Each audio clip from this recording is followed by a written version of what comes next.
Guys এই সাইকেলটা নিয়ে আজ একটা বড় ধরনের ঝামেলা হয়ে গেল। দাম 100 টাকা আর ওইটার দাম 230 টাকা।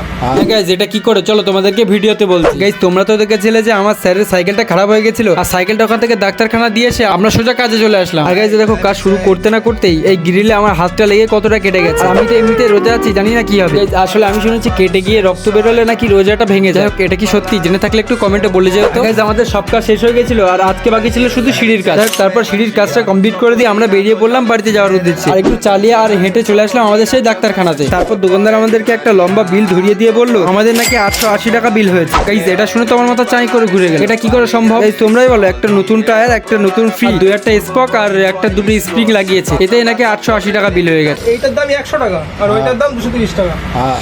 তোমরাই বলো এগুলো কি মানা যায়? দোকানদারকে কিছু টাকা কমাতে বলতেই দোকানদার আমাদের সঙ্গে তর্কি এবং ঝগড়া শুরু করে দিল। যাই হোক আমি আর দোকানদারের ফেসটা ভিডিওতে দিলাম না। তারপর কি আর করার, ফুল বিলের পেমেন্টটা কমপ্লিট করে দিয়েছে, আমরা বাড়িতে চলে আসলাম।